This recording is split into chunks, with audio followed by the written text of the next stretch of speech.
Olá para você que nos acompanha aqui no Sistema O Norte de Comunicação, começando mais um Arena Norte, aqui diretamente de Campina Grande e hoje com um convidado muito especial, o Rafael Costa. O Rafael é jornalista esportivo, é autor do livro Pretinha, que conta a história da maior corredora de rua da Paraíba e também é fotógrafo esportivo. Rafael, é um prazer te receber aqui no Arena Norte. Valeu, Gabriel. Obrigado pelo convite. Para mim é sempre uma satisfação, um prazer estar falando sobre esse livro, porque eu tenho um carinho enorme por tudo que foi feito, assim, e da forma que foi feito, não só porque foi feito por mim, mas assim, por estar falando de uma das maiores atletas que esse estado já teve. E então, assim, para mim é um prazer. Obrigado mesmo pelo convite.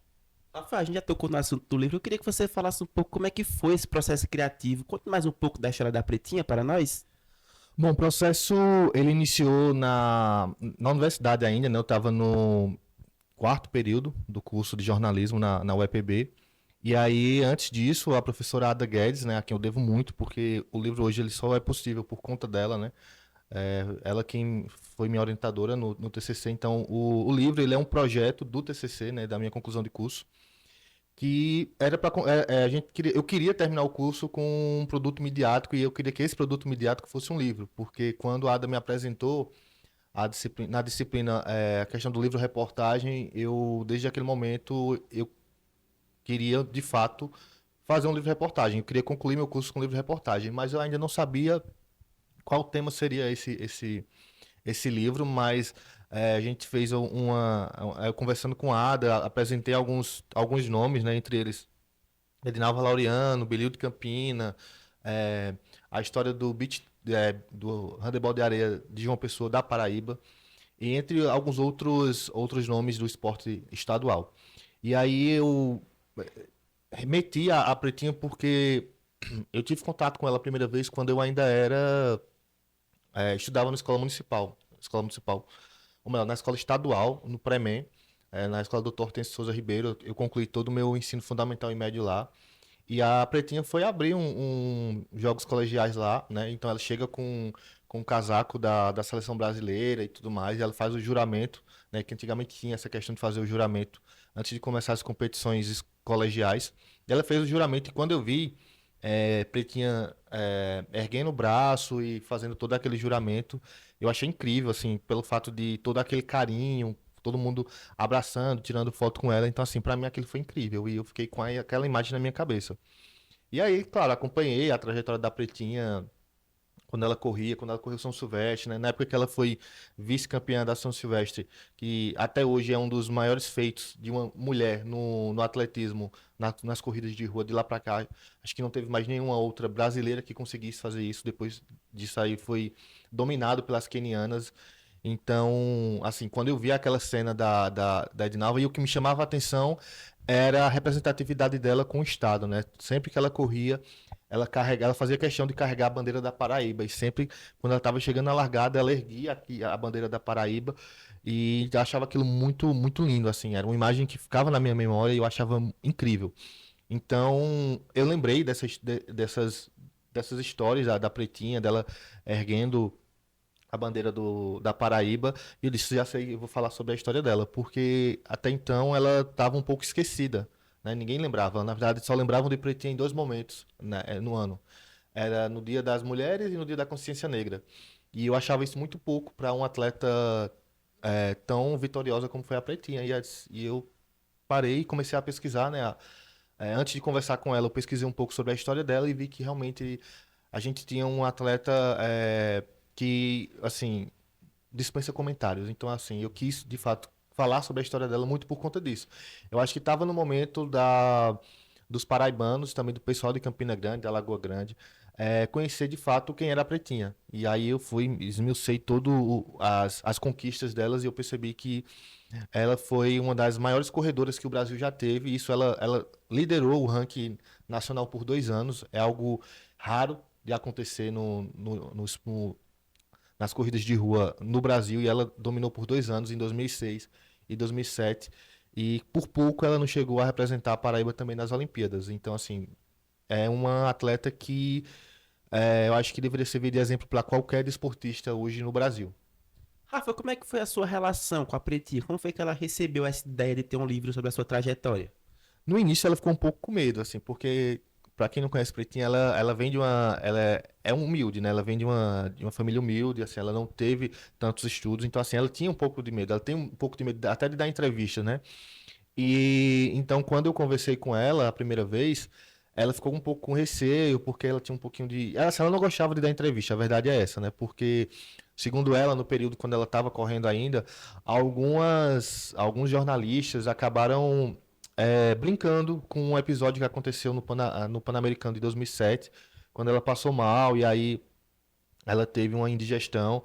E todo mundo ficou brincando com ela. Não só alguns radialistas brincaram com ela, e também a própria população do estado brincou com o fato dela ter passado mal na corrida, né? Falava que ela, por exemplo, nunca tinha visto tanta comida e comeu muito, e aí acabou passando mal dias antes da corrida. Só que não foi isso. Eu fui atrás de saber o que é que tinha acontecido com a Pretinha, porque era uma história que aconteceu que acho que ninguém parou para ouvir da Pretinha o que tinha acontecido. E todo mundo criou esse factoide de que ela tinha comido demais, mas na verdade não, ela estava doente, ela estava com cisto na época, e ela correu com esse cisto, né? Ela correu, ela optou por continuar, e aí você vê o tamanho da atleta, né? Ela mesmo não estando nas suas maiores condições físicas para competir, mas ela quis competir, e aí eu conversei com os médicos do PAN na época também, para falar sobre essa situação, e realmente me falaram que ela teve esse problema, e ela tinha a opção de não correr.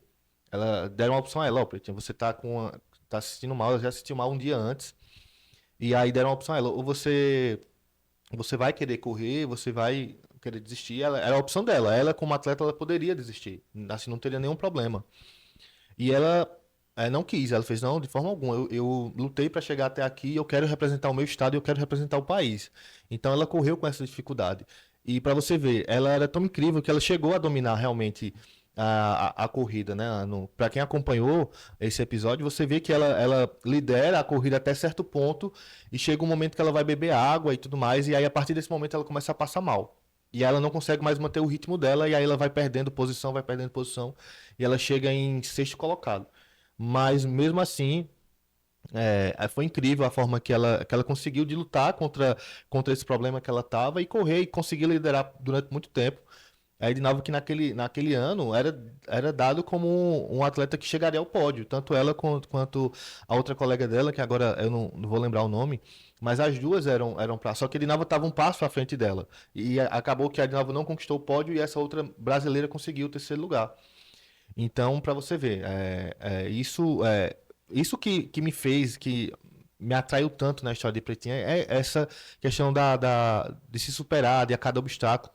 Ela tinha me contado que, pelo menos, acho que 90% das corridas dela, ela correu machucada, ela correu com algum tipo de lesão, e mesmo assim ela dava os resultados que ela deu. Então, assim, ela não teve um preparo como os atletas têm hoje. Eu acho que se ela tivesse o preparo que os atletas têm hoje, de fisiologia e tudo mais, eu acho que ela tem conquistado muito mais do que ela conquistou, porque ela é uma atleta que ela não teve o seu desenvolvimento completo, que geralmente o atleta tem, né? Começa nas categorias infantil, vai juvenil, adulto, cadete, até chegar à fase adulta. Aí não, ela já começa a competir na fase adulta, ela começa a competir com 21 anos. Então, assim, ela não passou pelo processo, o corpo dela não teve aquele processo que geralmente um corpo de um atleta tem, de ir se habituando com toda aquela situação e se desenvolvendo. Ela não, ela já chega competindo no adulto. E mesmo assim, no primeiro ano dela começando a treinar e a correr, ela consegue ser campeã da Corrida do Fogo, ela consegue ganhar Norte e Nordeste, ela consegue já conquistar vagas para disputar competições nacionais, que até então era um pouco difícil para um atleta que já vinha correndo há muito tempo conquistar, e ela acabou fazendo isso. É tanto que, como comparativo de qualidade na corrida, muita gente confunde ela com quenianas, porque assim, para quem não sabe, o Quênia é dos berços do atletismo, então muita gente confundia ela com queniana pelo fato dela ser negra e também pela forma que ela corria e pela forma física dela. Então, muita gente confundia. Até em uma das transmissões que passou na Rede Globo, eu acho que é o Luiz Roberto, ele tá comentando, tá narrando a corrida, e aí ele fala: tá vendo essa daí que tá no meio ali? Ela não é queniana, não, ela é brasileira, ela é da Paraíba. Muita gente confunde ela com queniana, pra você ver. Até mesmo o pessoal que estuda e que tá ali envolvido com esporte confunde ela com queniana muito pelo preparo e pela forma dela correr. Então, assim, é um atleta que dispensa comentários, como eu já havia falado, é incrível mesmo, assim. Você acha que o livro deu uma visibilidade maior para a história da Pretinha? E qual a importância disso? Acho que a importância que fica do livro é a questão do legado, né? Um legado de um atleta que até pouco tempo muita gente não conhecia os feitos. Sabia quem era a Pretinha, tanto que quando eu quis fazer o livro, eu conversava muito com a Ada e eu falava: Ada, eu quero que as pessoas conheçam a Edinalva Laureano, eu não quero que as pessoas conheçam Pretinha. Todo mundo sabe quem é Pretinha, todo mundo meio que acompanhou a trajetória dela, mas ninguém sabe como foi essa transformação da Edinalva para a Pretinha. E no livro eu tento trazer muito isso, eu tento humanizar ao máximo a história dela e mostrar para as pessoas que é possível, né? Mesmo você não tendo esse desenvolvimento todo que um atleta deve ter, mas é possível você também ser um atleta competitivo. E eu acho que não deu visibilidade para ela porque ela já tinha a visibilidade, só restava a imprensa e eu acho que boa parte das pessoas olharem um pouco mais para a Pretinha, para a Edinalva Laureano. Eu acho que o livro ele ajuda muito as pessoas a entenderem e a discutir um pouco mais sobre o que foi Edinalva Laureano, porque mesmo com os feitos que ela tinha, não se discutia muito como foi que a Edinalva chegou a isso. Ou seja, ninguém sabia que a Edinalva ficou entre o top 10 de maiores atletas de corrida de rua do mundo. Não estou falando do país, do mundo. Ela acho que é a oitava e a nona. Ainda está lá. Acho que nenhuma outra atleta conseguiu quebrar esse recorde dela. Ou seja, é um atleta daqui e que na época as pessoas não se interessavam tanto por essas conquistas, assim, no fato de, peraí, o que é que essa conquista pode trazer de legado para no nosso estado e também para a modalidade. Então, eu acho que o livro ele vem mais para mostrar às pessoas a importância não só da atleta, mas das conquistas dela, como também contar a história da Edinalva, né? De como ela lutou contra o machismo, porque querendo ou não, o pai dela tem um pouco desse machismo, que não queria que ela corresse, não queria que ela jogasse bola. Até então, a ideia, ela tinha um sonho de virar jogadora de futebol, mas por conta do preconceito do pai, ela acabava jogando escondido, e quando o pai é, descobria, brigava com ela. Então, assim, quando ela começa a correr, ela é chamada de louca por vizinhos, porque o pessoal não sabia, não tinha conhecimento, e achava que uma mulher que trabalhava na roça até então, correr no meio da rua era coisa de louco, era dado de louca. Essa menina tá louca de estar correndo no meio da rua, sol quente, meio-dia, 1 hora da tarde. Então, acho que o livro traz também essa discussão sobre o preconceito com mulheres com mulheres competindo, né, fazendo esporte. E também traz muita questão do machismo, também do preconceito, do racismo. Ela sofreu racismo por uma companheira de equipe em uma competição, né? Quando ela estava em uma cidade, eu não vou lembrar agora o nome, o estado que ela estava competindo, mas ela se aproxima de uma flor e tudo mais, de uma rosa, acha bonita, vai olhar de perto. E a pessoa chega pra ela e diz: sai daí de perto porque a pessoa vai pensar que tu vai roubar. Muito por conta da cor, desse estereotipo da pessoa negra ter tido ser como ladrão. Então, assim, isso foi um episódio que machucou muito ela contando. Você percebe que isso magoou um pouco ela. Só que ela é uma atleta que ela não fala muito, ela é muito calada na dela. Então, pra poder conseguir essas histórias da Edinalva foi muito difícil, porque ela realmente ela é muito difícil de se abrir com as pessoas. Então, até para conquistar a confiança dela, para ela poder contar essas histórias, foi muito difícil. E assim, quanto mais ela abria a boca para falar dessas histórias, para falar da vivência dela dentro do esporte, mais eu ficava encantado e eu tinha realmente certeza que era para ser a Edinalva realmente a pessoa que teria que ter um livro escrito, assim, porque geralmente a gente vê muito livro sobre atletas de futebol, pouco se vê de outras modalidades. E um outro ponto também que eu percebi é que nós não temos tantas histórias de pessoas pretas no mercado. Muito difícil você ver livros de pessoas pretas, tanto de autores quanto também de personagens. Então, assim, a Edinalva, querendo ou não, ela também ela serve como esse marco. Eu acho que tá no momento também da gente começar a contar essas histórias, né? Porque existem muitos atletas aqui que são muito representativos.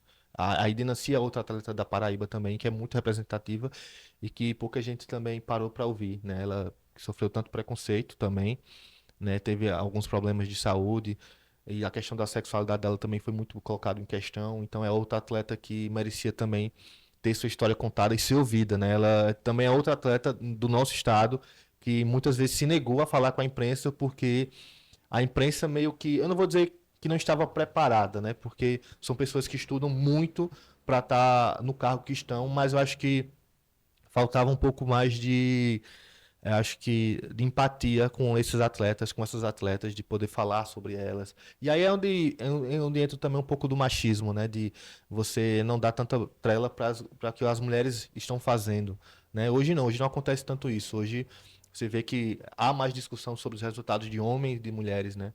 Antigamente não se tinha muito isso. A mulher ela poderia fazer o que fosse, poderia ganhar o ouro olímpico, que o destaque sempre ia ser a prata que um homem ganhou, ou a prata que um bronze que um homem ganhou. Então, o livro também traz muito essa reflexão sobre esporte. E eu fiquei muito, muito feliz quando eu convidei o Léo Alves, né, que é professor da universidade, para fazer o prefácio. E ele fala que eu estou pagando uma dívida de toda uma geração que não se preocupou com o que a Edinalva fez. E naquele momento eu não tinha essa intenção, não era minha intenção fazer isso, né? Mas assim, querendo ou não, acabei fazendo. Mas eu não tinha percebido essa questão dessa dívida que Léo falou. Mas depois que eu parei para refletir, realmente é uma dívida que nós temos. E não só com a Edinalva, com tantos outros atletas que temos na nossa cidade que não tem esse devido reconhecimento. O Marcelinho Paraíba é outro. O Hulk também é um faz o que faz e talvez eu acho que a gente não dê o tanto destaque quanto ele merece, quanto eles merecem. Marcelinho Paraíba, principalmente, que já encerrou sua carreira, mas o próprio Pedro Cangula, que é o pai de Marcelinho Paraíba, que fez o que fez no futebol paraibano, eu acho que também é pouco reconhecido, né? Essa semana mesmo a gente perdeu um, Edivaldo, né? O Tubarão. É outro atleta que é muito representativo para o Campinense, não só para o Campinense, mas para o futebol paraibano como, de forma geral, porque ele é um atleta que respirava o esporte, né? Que militava sobre o futebol paraibano. E tanto aconteceu isso quando ele estava nas categorias de base do Campinense Clube, como também quando ele começa a praticar o karatê. Você percebe que nas entrevistas dele, o quanto ele amava aquilo. Então, assim, eu acho que falta não só as pessoas, mas também as instituições entenderem a importância do que esses atletas vêm fazendo, à modalidade e também a todo o ecossistema do esporte. Rafa, quem quiser se aproximar mais, se aprofundar mais na história da Pretinha, onde consegue adquirir o livro? Para conseguir o livro de Pretinho, você pode entrar em contato diretamente comigo no Instagram, Rafa Costa PB, também na Livraria Nobel. E também tem um outro. A gente está tentando fechar com uma outra livraria para poder para quem quiser adquirir o livro, ou também com a própria de Nova Laureano, ela fica ali no Parque da Liberdade, ela tem uma lanchonete lá. Quem quiser também, tem algumas edições do livro com ela, pode procurar ela, ou então na feira, né? Na Feira Central, a Edinalva também está por lá. Então, quem quiser comprar o livro, pode entrar em contato diretamente com a Edinalva Laureano, ou comigo através do Instagram, Rafa Costa PB, que a gente vê aí a melhor forma de entregar. E uma outra história sobre o livro é que hoje ele está no museu, na Biblioteca Estadual de Maceió, uma das mais antigas do país. Então, assim, eu fiquei honrado quando o pessoal do museu entrou em contato comigo, da biblioteca entrou em contato comigo e pediu um exemplar do livro para ser colocado lá. E, assim, para mim foi incrível, porque uma pessoa de fora, de outro estado, reconheceu a história de Pretinha, né? Eu acho que deve ter acompanhado, viu a importância dela e quis ter uma edição do livro na biblioteca, que é uma das mais antigas do país. Então, assim, para mim, particularmente, foi muito gratificante receber essa notícia que eu tenho um livro numa das maiores bibliotecas do país e a mais antiga, assim. Então, assim, para mim é incrível. Então, de fato, o livro, por isso que eu tenho esse apreço, esse carinho enorme por esse livro e também para a Edinalva por tudo por essa conexão que, querendo ou não, a Edinalva acabou contribuindo também com a minha história e com a minha vida, não só quando eu era criança, quando eu vi ela pela primeira vez, mas também depois que eu me formei, porque quando eu apresentei o meu TCC, um dia depois, a universidade já entrou em contato comigo falando que queria, de fato, publicar o livro. Então, assim, se não fosse eles também, a universidade, todo o suporte que a Universidade Estadual da Paraíba deu, talvez o livro nem tivesse sido materializado, né? Então agradeço muito à Universidade Estadual da Paraíba, a Pretinha por ter aceito o convite, a Zé Luiz também, que foi um cara que me ajudou, que é um pesquisador também de corridas de rua. Ele tinha muitos dados sobre as corridas de Edinalva, então assim, Zé Luiz, eu sou muito grato a ele pela oportunidade de trabalhar junto com ele, de esmiuçar um pouco mais a história de Pretinha, de discutir sobre as conquistas de Pretinha. Então, se não fosse ele também, esse livro não seria possível.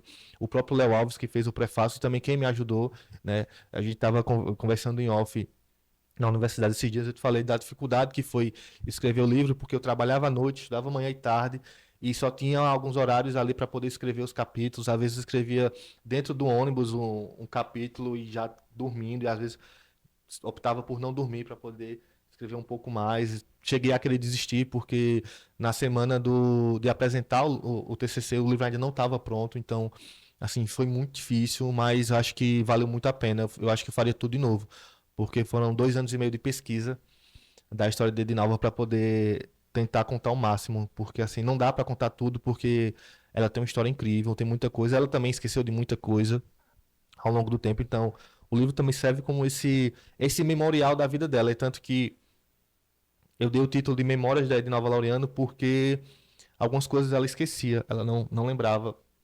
Ela perdeu muita medalha dela. Por que ela perdeu a medalha dela? Ficava na cidade onde ela morava, né? E aí as pessoas não tinham tanta. Não compreendiam o peso de cada medalha daquela. Às vezes iam fazer competições de futebol no bairro, na rua, no sítio, e aí não tinha medalha. Aí ia lá na casa dela e pegava uma medalha dela, um troféu, e usava como premiação. Então, assim, ela também perdeu muita coisa, muito por conta desse cuidado que nós não temos com nossos atletas e com nossas conquistas. Talvez se tivéssemos um museu do esporte, eu acho que falta isso aqui na Paraíba, falta em Campina Grande, um museu do esporte que possa resgatar essas histórias, trazer, mostrar para as pessoas essas histórias, seria muito importante, porque talvez essas conquistas nas mãos desses atletas, eles acabem perdendo. Então, talvez se estivesse no museu, a gente não perderia tanto da história da Edinalva, porque, como eu digo, ela faz parte de um processo da, da popularização das corridas de rua. Se hoje nós temos corridas de rua todo final de semana, muito se deve ao que a Edinalva fez no início dos anos 2000. Porque, querendo ou não, a imagem da Edinalva correndo São Silvestre, correndo Pan-Americano, isso ficou no consciente do paraibano e do pessoal de Campina Grande. Então, acho que eu não vou dizer diretamente ela é responsável, mas indiretamente, querendo ou não, muitas pessoas param ela e dizem, eu só comecei a correr por sua causa. Então, assim, isso mostra o tamanho da atleta. Inclusive, Rafa, vale ressaltar que quando houve o lançamento do livro, teve uma festa muito grande, o livro foi premiado, então aí mostra a importância do Rafael Costa, da Pretinha, e nós já estamos já com o segundo bloco do Arena Norte.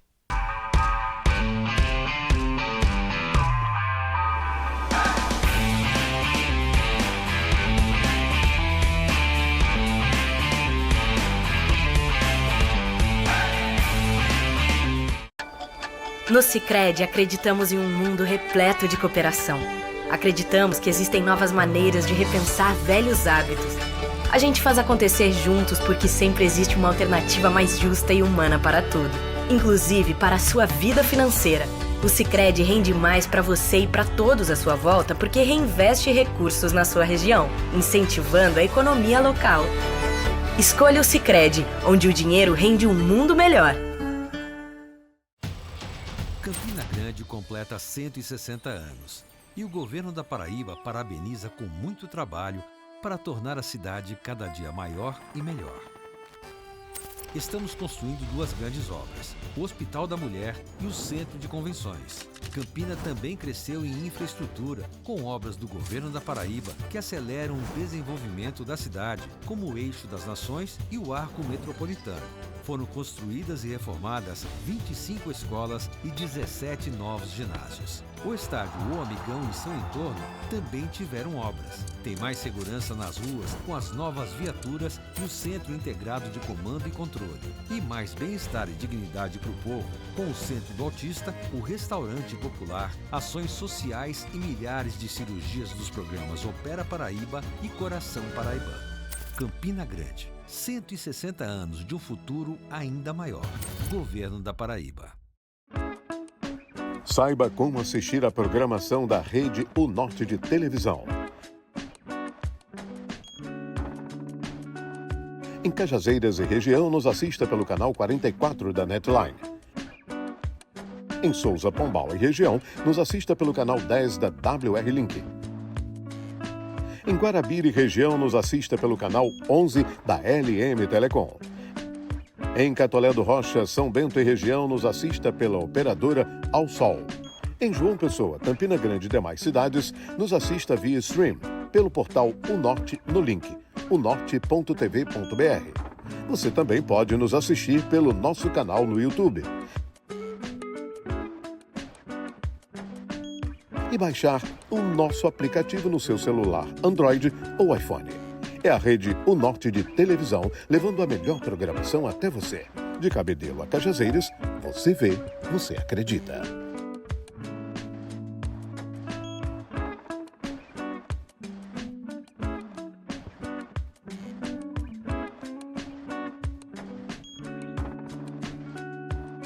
A economia da Paraíba decolou. A previsão de crescimento do PIB estadual é de 6,8%. As vendas do varejo também tiveram uma das maiores taxas de crescimento do país. 6 resorts estão se instalando no polo turístico Cabo Branco e Campina vai ganhar seu grande centro de convenções. Somos o estado mais competitivo do Nordeste e as obras da Ponte do Futuro começaram e vão transformar toda a região. Novos investimentos, mais oportunidades para os paraibanos. Governo da Paraíba. Somos a London Barbershop, uma barbearia personalizada que combina estilo, cuidado e qualidade.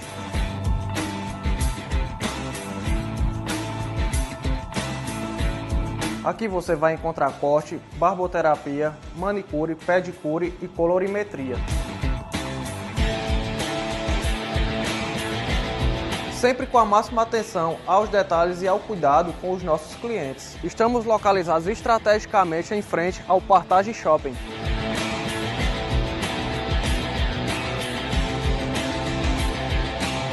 Você deve estar se perguntando por que escolher a London. Somos referência em excelência na cidade com atendimento 5 estrelas que vai além do básico. Nosso espaço é aconchegante e repleto de personalidade. A London foi pensada para proporcionar um momento de relaxamento e uma experiência única em cada visita. E ainda dá para você jogar um game. Aceitamos todos os principais meios de pagamento, incluindo crédito, débito e pagamentos digitais. Estamos prontos para te atender de segunda a sexta das 10 às 8 da noite e aos sábados das 9 às 19. Tá esperando o quê? Agende seu horário. London Barbershop. Viva essa experiência.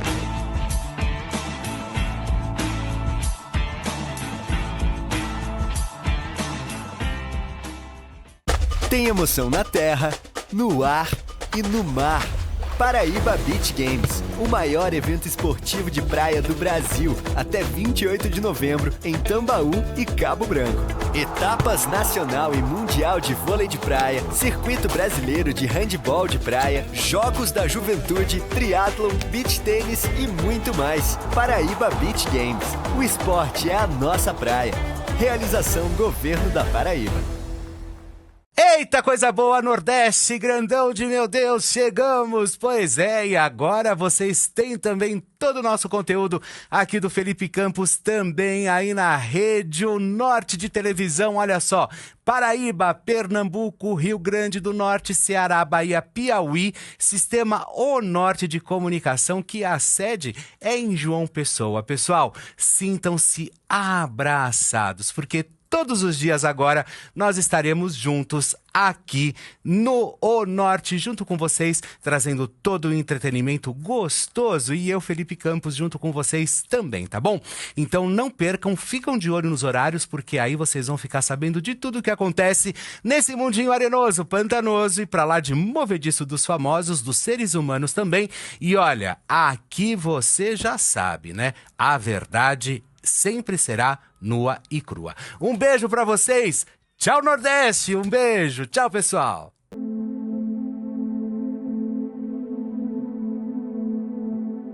O Senhor é o meu pastor. Nada me faltará.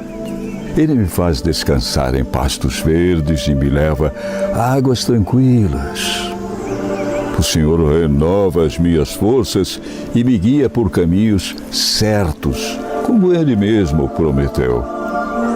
Ainda que eu ande por um vale escuro como a morte, não terei medo de nada, pois Tu, ó Senhor Deus, estás comigo. Tu me proteges e me diriges. Preparas um banquete para mim, onde os meus inimigos me podem ver. Tu me recebes como convidado de honra e enches o meu copo até derramar. Certamente a Tua bondade e o Teu amor ficarão comigo enquanto eu viver. E na Tua casa, ó Senhor, morarei todos os dias da minha vida.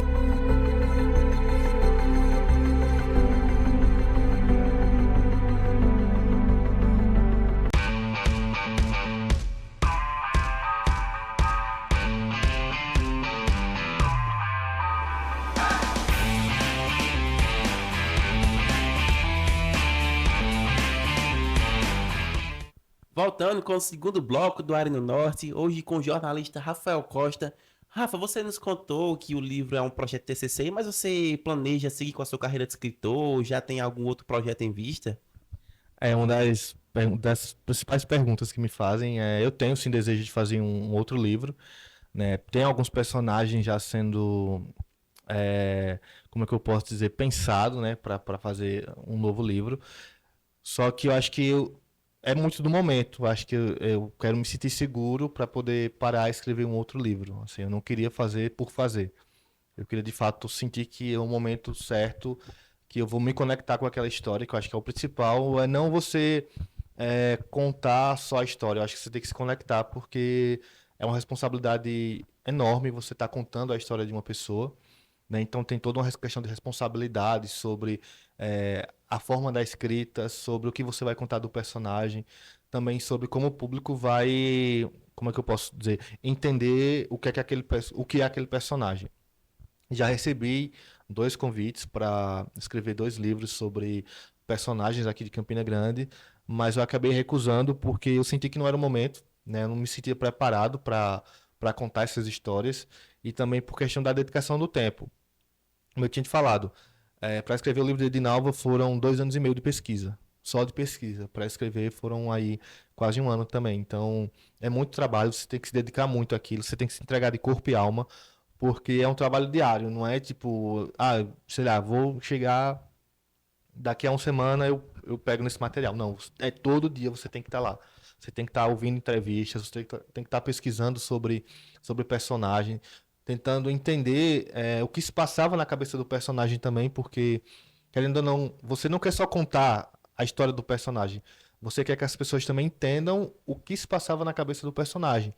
Então, assim, traz um pouco da ficção, porque, querendo ou não, a gente tem que colocar ali uma forma de atrair o público.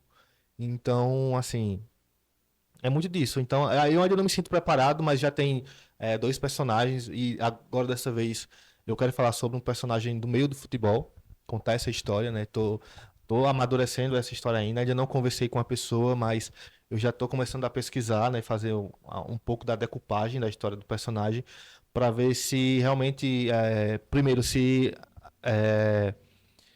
vai dar certo contar a história dele da forma que eu planejo, e se também o personagem vai querer que eu conte a história dele, né? Tem tudo isso, tem os 2 lados. Mas planejo sim, eu acho que daqui a 1 ano, quem sabe, o próximo ano, já posso estar começando nesse pré-projeto de escrever esse livro. Agora, saindo do Rafa autor para o Rafa jornalista, o que te atraiu para esse ramo, em específico para o jornalismo esportivo? Primeiro, o que me atraiu mesmo foi o fato de ser um atleta, né? Eu fui atleta de handebol, joguei por 13 Campinense, por um clube também da Bahia, o Dínamos. E como eu jogava handebol, eu senti um pouco da carência da modalidade que eu praticava ter mais destaque na mídia, né? Na imprensa. Porque a gente está falando de um 13 que disputou Liga Nacional, ou Liga Nordeste, Nordestão, Copa em Alagoas, Campeonato Paraibano. E a gente não via notícias sobre isso nos canais, né? Nos canais de TV, nos jornais impressos. que né, naquela época a gente não tinha rede social, então não tinha como você falar sobre isso. E aí eu ficava um pouco carente, né? Pô, estavam falando do futebol, estão falando de várias outras modalidades, mas a minha não. E aí eu criei uma página para falar sobre handebol, né? E aí a nível nacional, não a nível regional. E eu comecei a falar um pouco sobre a seleção brasileira de handebol. Na época a seleção feminina estava disputando o Mundial 2013, que elas foram campeãs, inclusive, né? O primeiro título mundial da modalidade. E eu comecei a falar sobre isso, sobre os jogos, aí depois comecei a acompanhar a Eurocopa de handebol, comecei a trazer resultados, textos, traduzia textos por intermédio do Google Tradutor na época, né, porque eu não sei falar inglês, então eu meio que tentava adaptar o texto, trazer para nossa realidade, falar sobre bastidores do campeonato, sobre alguns personagens, e as pessoas começaram a gostar desse tipo de conteúdo.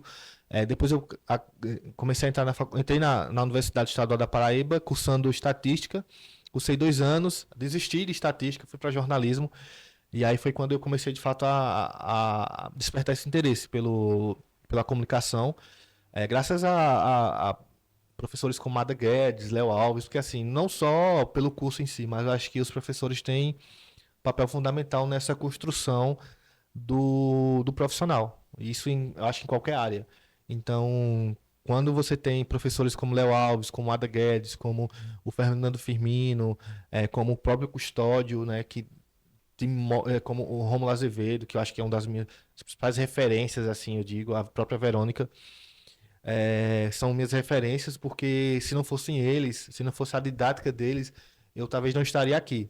Então, eles fizeram com que eu tivesse interesse de continuar no jornalismo e de querer atuar na área, porque assim, não adianta só você se formar, tem muita gente que se forma e não ingressa no mercado, não segue a área, vai para um outro caminho.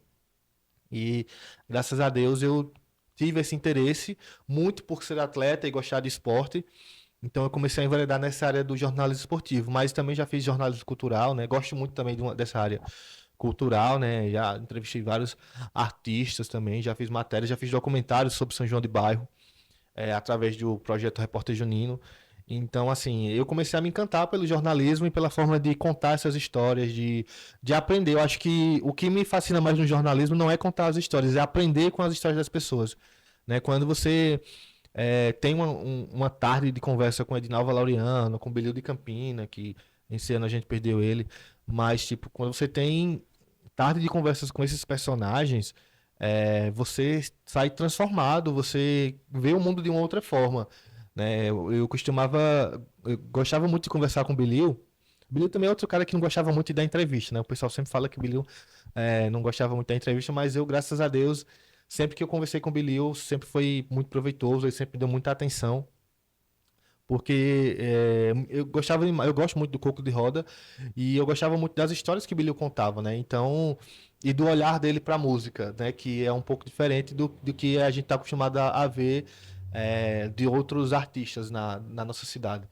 Então, eu gostava muito. E acho que o que me fez, de fato, seguir no jornalismo foi a forma como ele consegue me transformar e também fazer com que eu, de alguma forma, transforme outras pessoas através das histórias desses personagens.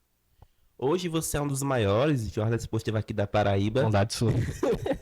Mas já conversou em off que não era a sua primeira opção. Eu queria que você contasse um pouco dessa história curiosa. Na verdade, não foi, né? Minha primeira opção, eu queria seguir educação física, né? Depois de um bom tempo, amadureci e comecei a gostar dessa forma de fazer jornalismo, de contar histórias e também do esporte, tipo, porque assim, para mim não é um trabalho, porque é gratificante você estar ali no campo, numa quadra, olhando, acompanhando de perto o desenvolvimento do ser humano, porque hoje eu trabalho com futebol de base, então eu vejo o desenvolvimento daqueles atletas. A gente hoje tem, eu acompanho os atletas do sub-10 ao sub-20. Então, eu faço parte desse processo de desenvolvimento do garoto se transformando num atleta, né? E aí, consequentemente, depois se transformando num jogador, que eu acho que esse é o processo que tem que ser feito, né? A gente está lidando com crianças que ao longo do tempo vão se tornar jogadores e depois atletas, né? Então tem todo esse processo. E para mim é muito gratificante. Mas não era uma das minhas opções, né? Na verdade, inclusive minha primeira experiência com rádio, na verdade, foi terrível, assim, porque eu comecei na web rádio, né? Na Rede Primeiro Minuto, de Luiz Carlos Roque, a quem eu devo muito, agradeço demais pela oportunidade. Acho que também, se não fosse ele, eu também não estaria aqui. Foi ele que me deu a primeira oportunidade. E foi no jogo lá no Presidente Vargas, né? Um 13 e Auto Sport. E naquele dia eu tive uma experiência horrível porque, assim, eu não estava preparado para aquilo. E aí é por isso que eu falo, eu só faço as coisas quando eu me sentir preparado, porque não adianta eu fazer por fazer. Claro que ter a experiência é bacana, mas eu acho que você tem que se sentir preparado para vivenciar aquilo. E eu acho que eu não era o momento, talvez, ou não tive uma experiência muito boa, estava muito nervoso e eu fiz uma transmissão tenebrosa, assim, que me fez querer desistir do curso. Só que aí, eu estava conversando com uma colega minha, Cássia, ela foi lá em casa. Eu estava tão destruído por dentro por essa experiência, porque essa minha colega saiu da casa dela para ir lá em casa conversar comigo. E aí ela falou, cara, tu nunca fez ao vivo, tu nunca teve essa experiência, tu aceitou ter essa experiência e tu foi lá e fez. Talvez tenha errado uma coisa ou outra, mas acontece. Segue em frente, vai tentando, errar é normal, não se crucifique por conta do erro. E essas palavras dela me ajudaram a não querer desistir do curso e não querer e continuar nesse caminho. Então depois eu fiz outra transmissão, já fui melhorando.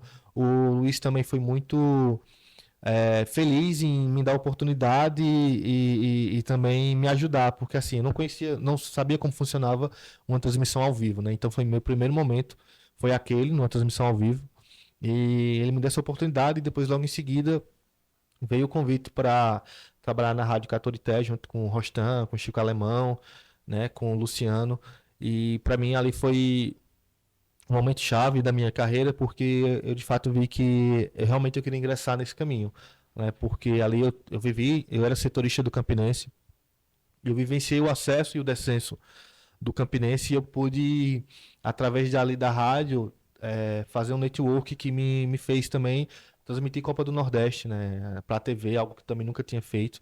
Então eu tive essa experiência na TV, transmitindo Copa do Nordeste, acompanhando o Campinense Clube naquela época. E para mim foi muito proveitoso e acho que essas experiências de início me fizeram querer ainda mais seguir nesse caminho. Hoje eu não estou tão envolvido com rádio nem com TV, eu estou mais nos bastidores do futebol, né, trabalhando com base, fazendo assessoria e fazendo fotografia também, né, mas assim não deixo de fazer o jornalismo, porque querendo ou não, hoje eu também trabalho como comentarista na Panorâmica, nas segunda-feiras. E assim, a gente tenta trazer um outro lado da história do futebol. Tem a história das quatro linhas, mas tem uma outra história por trás de tudo isso que muita gente não conhece ou muita gente tem curiosidade de saber e talvez não tem ninguém que conte essa história, que não possa contar essa história, porque a gente fala de alguns espaços midiáticos que não tem tanto tempo disponível para poder se debater esse outro lado. E quando eu digo isso, por exemplo, esse ano a gente teve um rapaz que levou o Sal Grosso para jogar nos jogadores do Campinense e eu vi aquela cena, na verdade, Stefinho viu primeiro e me mostrou, e eu fui lá, fotografei e filmei também. E coincidentemente naquele jogo o Campinense vence o Nacional de Patos com um gol contra no último minuto do jogo, que assim, foi incrível. E naquele momento já estava quase acabando o jogo, eu estava na beirada do campo e aí eu saí, né? O Campinense meio que não tinha mais tanta... Eu vi que o Campinense não tinha mais nada a entregar ali. Acho que não tinha como fazer o gol, não tinha mais condições psicológicas e físicas, porque foi muito desgastante essa temporada pro clube. E eu estava saindo do estádio, aí eu pensei, não, peraí, eu não vou sair do estádio agora, que eu ia trabalhar, na verdade, tinha outro trabalho para fazer. E eu fui para arquibancada. Eu saí da condição de repórter, que estava ali do lado do campo, para arquibancada, para ver como que o torcedor se sentia. E quando eu tava lá na arquibancada, que o Nacional de Patos faz aquele gol contra, que assim, aquela explosão no Amigão da torcida, que eu olhava assim pra arquibancada, tinha torcedor ajoelhado, parecia que era final de Copa do Mundo. E era só um gol que o Campinense tinha feito, um gol contra, mas que dava um respiro ao clube, porque caso o Campinense perdesse ali, possivelmente estaria brigando por um rebaixamento. E para você ver o quanto o torcedor ele se entrega de corpo e alma àquilo. Então, por isso que eu acho importante contar essas outras histórias, que não só do jogador, mas também desses personagens. O cara que vai lá e joga um sal grosso no jogador, no campo, do torcedor que se ajoelha, do abraço entre desconhecidos ali no momento do gol. Eu acho isso tudo muito incrível. Como foi que a fotografia entrou nessa sua história, nessa sua trajetória no jornalismo esportivo? Foi através do Daniel Lins, né? Na época ele era fotógrafo, freelancer do Campinense, né? Eu sempre tive a sorte de conhecer pessoas que me motivem a conhecer novos ares. E Daniel Lins também foi um desses, né? A quem eu devo muito, me ensinou muito na questão da fotografia. Eu via ele fotografando no campo, né? E teve um dia que o Marcelinho Paraíba anunciou que queria se aposentar, ele estava jogando na Peri Lima na época. E aí eu fui entrevistar o Marcelinho Paraíba e o Daniel Lins tirou uma foto minha fazendo essa entrevista com o Marcelinho Paraíba. E eu fui parabenizar ele pelo trabalho e fui agradecer também por ter tirado uma foto minha. E aí, conversando com ele, eu falei que eu tinha uma câmera em casa, mas que eu não usava, né? Eu usei só para fazer um mini documentário para a disciplina do curso. E ele falou, pô, cara, traz a câmera para fotografar aqui. Eu digo, não, mas eu não sei fotografar, não sei mexer. Ele fez, pô, esse é o de menos. Só traz tua câmera, tu vai tentando aí, o que tu não souber, tu vai me perguntando. E aí ele foi me ajudando e eu fui tomando gosto pela fotografia. Tanto que eu abandonei o rádio para começar a seguir só na fotografia. E hoje é uma das minhas principais profissões, é a de fotografia esportiva, porque eu consigo enxergar o futebol de uma outra forma, de uma outra ótica, né? Tem a questão de você estar ali como repórter, de contar histórias e de narrar os fatos de imediato. E também tem a questão da fotografia, né? Que eu acho que é importante por congelar um momento e fazer com que as pessoas elas revivam depois aquele momento, olhando uma foto e tudo mais. Então, assim, eu gostei muito porque através dela eu pude não só contar histórias, mas também contar histórias das pessoas que estavam sendo fotografadas. Por exemplo, o Marcelo Toscano, né? Que esse ano, jogando pelo Serra Branca, fez um gol e chorou, assim, parecia uma criança chorando, e eu não entendi o porquê que ele estava chorando, porque a gente estava falando de um artilheiro, de um jogador que é acostumado a fazer gols. E quando eu fui conversar com ele e mostrei a foto, ele falou, não, eu estava chorando porque hoje eu tive uma conversa com minha filha e ela falou, olhou nos meus olhos e disse, papai, hoje você vai fazer um gol. E eu queria que você dedicasse esse gol para mim.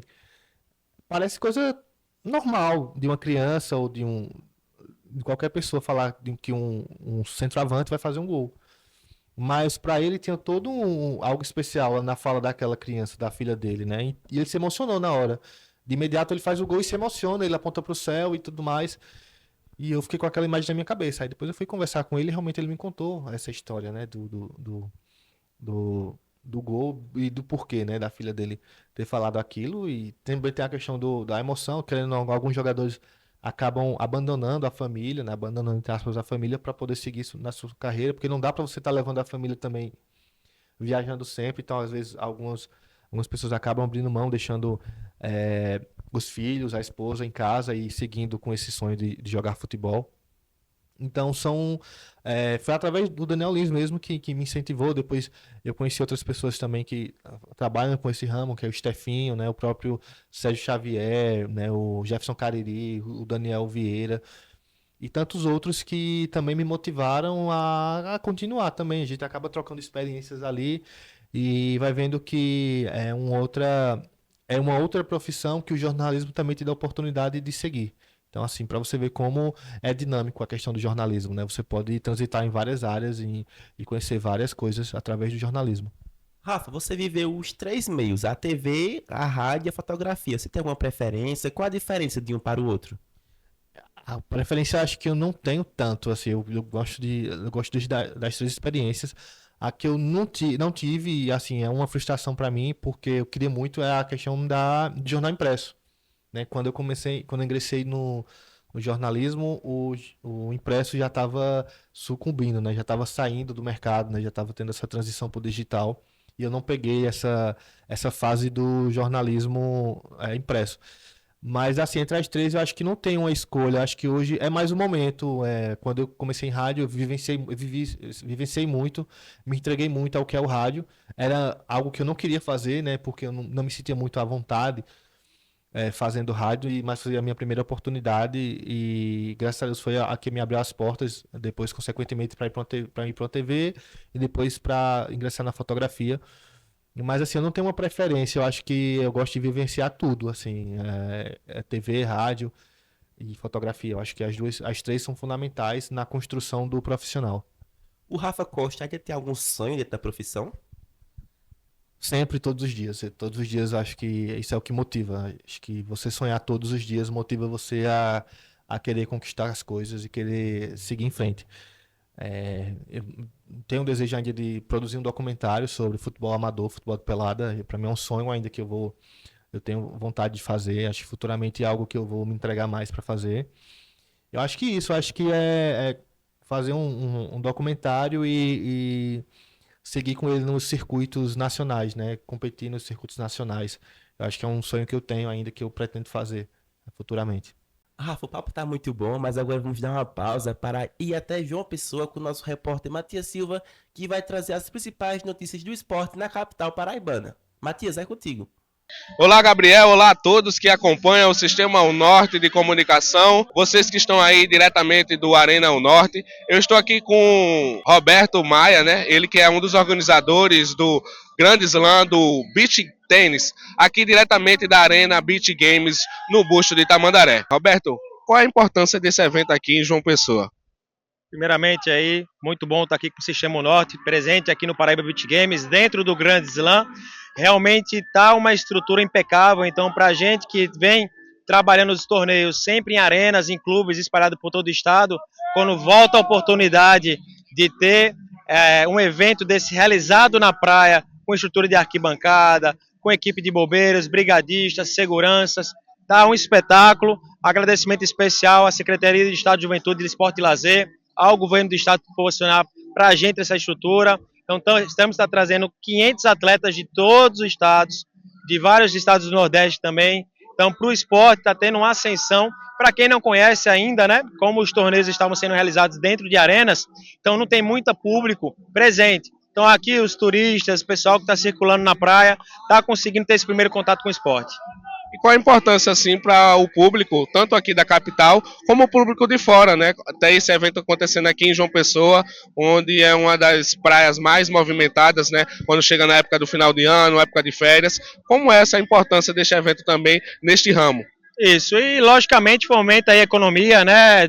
O evento geral, né? A gente faz parte aqui do Grande Slam do Beach Tênis, que foi agora do dia 5 até o dia 10, né? Mas serão 45 dias ao total. Então, a economia, o turismo, né, toda a parte hoteleira. Então, está sendo muito benéfico. Torcer para que os próximos anos continuem e cada vez mais a gente vai trazer eventos maiores.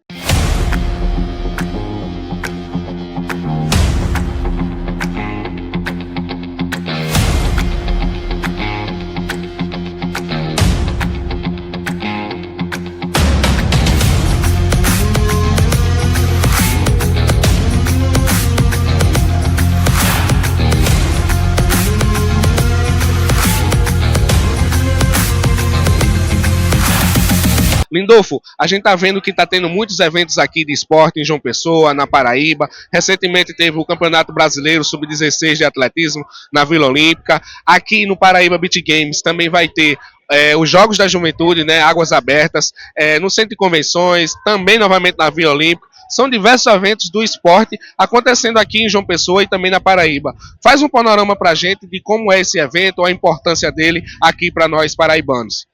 Olha, eu tenho certeza que a Paraíba vive o seu bom momento nessa área do esporte aqui. Isso graças ao incentivo que a gente tem recebido do governador João Azevedo, que tem apoiado, que tem promovido todos esses grandes eventos da Paraíba. Agora, tudo isso só é possível porque a Paraíba fez o seu dever de casa. Se não tivesse infraestrutura em João Pessoa, esses equipamentos e esses eventos não viriam aqui para a nossa capital. Para você ter uma ideia, só o Jogo da Juventude, que você se referiu, que será aberto na próxima quarta-feira, nós teremos 4.500 atletas de todos os estados do Brasil. Estarão aqui em João Pessoa competindo.